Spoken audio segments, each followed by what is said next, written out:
Alam niyo ba na may 17 layunin ang mundo upang mas lalong gawing maayos ang ating kinabukasan? Ito ay tinatawag sa Sustainable Development Goals o SDG. Layunin nitong wakasan ang kahirapan, protektahan ang kalikasan, at tiyakin ang maunlad na pamumuhay para sa lahat pagsapit ng 2030. Halina't ating tunghayan at talakayin ang 17 Sustainable Development Goals o SDG. Ano ang SDG? Ang Sustainable Development Goals o Global Goals ay isang pandaigdigang panawagan upang wakasan ang kahirapan, protektahan ang kalikasan, at matiyak ang kapayapaan at kasaganaan para sa lahat. Ito ay inilunsad ng United Nations noong 2015 at may 17 layunin na dapat makamit pagsapit ng 2030. Ang tatlong aspeto ng Sustainable Development. Ang SDGs ay nakatuon sa tatlong pangunahing aspeto. Una, ang sosyal o ang panlipunan. Ito ay tumutukoy sa kapakanan ng tao. Halimbawa, edukasyon, kalusugan, pagkakapantay-pantay, at pagbabawas ng kahirapan. Layunin nito na mapabuti ang kalidad ng buhay ng mga tao. Ang pangalawa naman ay ang economic o pangkabuhayan. Ito naman ay tumutukoy sa pag-unlad ng ekonomiya. Halimbawa, ang trabaho, negosyo, industriya, at ang kita ng bansa sa kabuuan. Layunin nitong magkaroon ng sapat na hanap buhay at matatag na ekonomiya. Ang pangatlo ay ang environmental o ang pangkapaligiran. Ito ay tumutukoy sa pangangalaga sa kalikasan. Halimbawa, ang pagbabawas ng polusyon, pangangalaga sa kagubatan, wastong paggamit ng likas na yaman, at ang aksyon laban sa climate change. Layunin din nitong maprotektahan ang mundo para sa susunod na henerasyon. Makikita sa Venn diagram concept na may ugnayan ang tatlong aspeto. Kapag pinagsama-sama ang tatlong aspeto, nabubuo ang tinatawag na sustainable development. Ito ang mga bahaging nagkakatagpo. Ang social at environmental ay ang tinatawag nating bearable. Ito ay tumutukoy sa maayos na pamumuhay na may pangangalaga sa kalikasan. At kapag nagsama naman ang social at economic, ang kinalabasan ay equitable. Ito ay may pantay na oportunidad sa trabaho at kita. Kapag nagsama naman ang economic at environmental, ito naman ay viable. Ito ay tumutukoy sa kaunlarang pangkabuhayan na hindi sumisira sa kalikasan. At kapag nagsama ang social, economic, at environmental, ito na ngayon ang tinatawag na sustainable.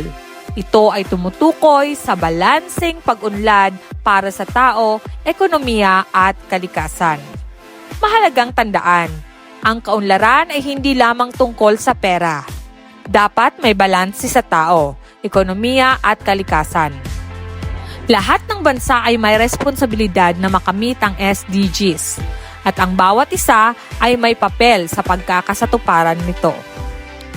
Ang United Nations o UN ay bumuo ng 17 Sustainable Development Goals o SDG noong 2015 bilang pandaigdigang plano para wakasan ang kahirapan, protektahan ang kalikasan at tiyakin ang kaunlaran para sa lahat pagsapit ng 2030. Ngayon ay talakayin na natin ang 17 Sustainable Development Goals o SDG. Una, walang kahirapan. Layunin nitong tulungan ang mga taong walang sapat na kita at hanap buhay. Kasama rito ang pagbibigay ng trabaho, serbisyong panlipunan, at tulong pinansyal upang makaahon sa kahirapan ng bawat pamilya. Ibig sabihin nito, mahalaga na mabigyan ng pagkakataon ang bawat tao na magkaroon ng hanap buhay at sapat na kita upang matugunan ang pangangailangan ng kanilang pamilya. Pangalawa, walang gutom. Hindi lamang ito tungkol sa pagkakaroon ng pagkain, kundi masustansya at sapat na pagkain araw-araw.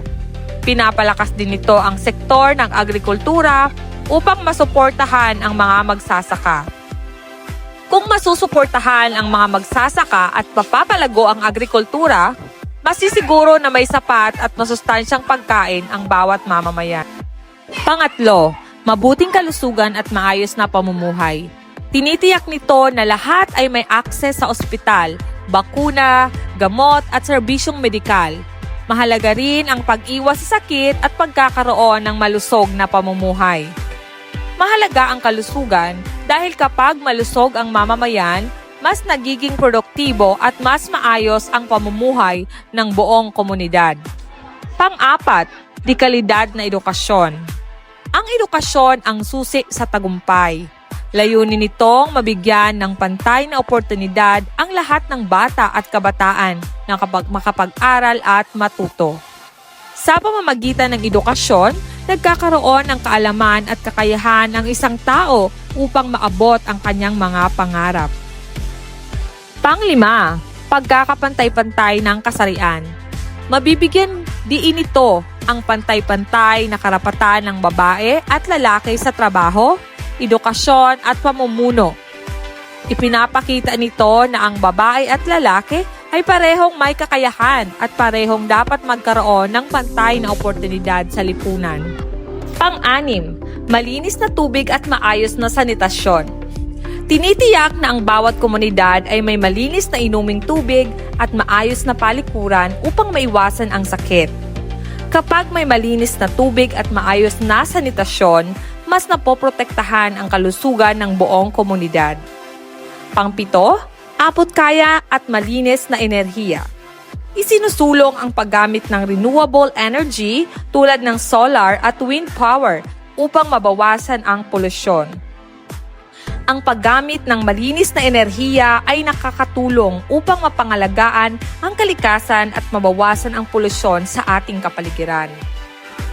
Pang-walo, disenteng trabaho at paglago ng ekonomiya. Layunin nitong magkaroon ng sapat at maayos na trabaho ang bawat tao upang umunlad ang ekonomiya ng bansa. Kapag may disenteng trabaho ang mamamayan, mas nagiging matatag ang ekonomiya at mas gumaganda ang kalidad ng buhay.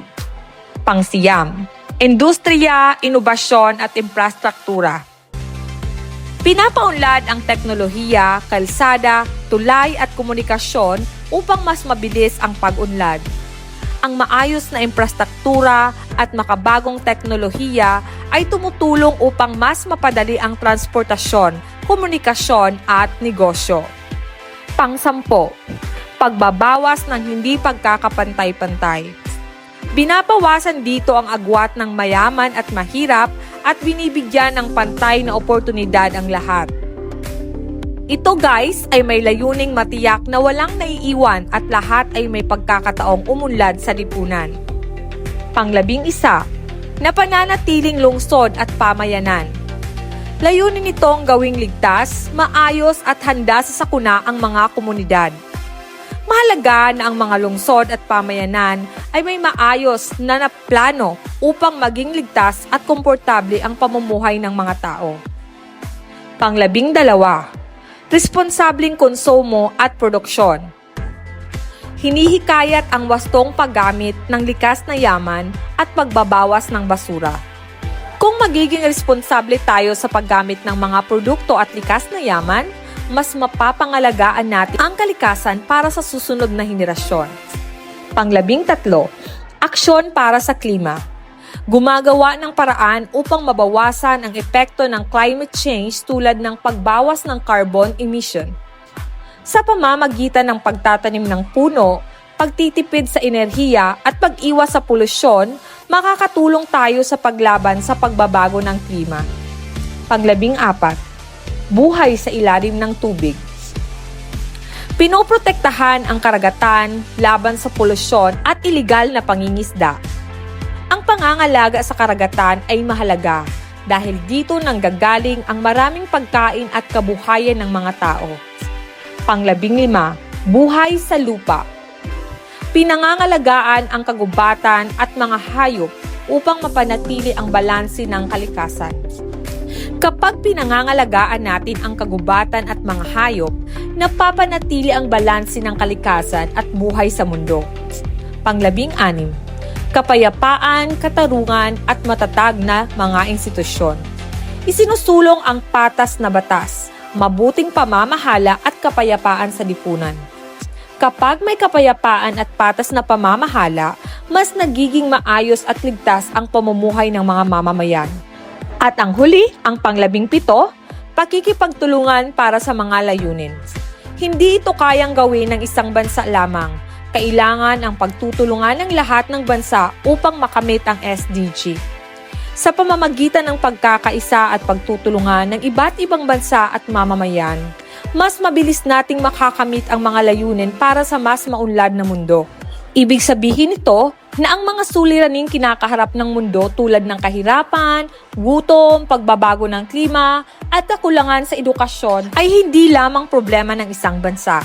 Kinakailangan ang pagkakaisa at pagtutulungan ng iba't ibang bansa, pamahalaan, organisasyon, at mamamayan upang makahanap ng mga solusyon. Sa pamamagitan ng pagbabahagi ng kaalaman, teknolohiya, at mga mapagkukunan, mas nagiging posible na makamit ang mga layunin para sa mas maunlad, makatarungan, at ligtas na mundo para sa lahat. Mahalagang tandaan na ang ASEAN ay regional na katuwang ng UN sa pagpapatupad ng SDGs. Ang bawat bansang kasapi ng ASEAN ay may sariling programa upang makamit ang SDGs. Ang Pilipinas, bilang miyembro ng ASEAN, ay aktibong nakikilahok sa mga programang ito. Ang 17 SDGs ay gabay ng buong mundo tungo sa mas maayos, mas ligtas at mas makatarungang kinabukasan. Bilang kabataan at mamamayan, may papel tayo sa pagsuporta at pagsasabuhay ng mga layuning ito. Sana ay may natutunan kayo sa ating paksa. Sa muli, ito ang inyong kahistorya, Teacher Tetay. Maraming salamat sa inyong panonood.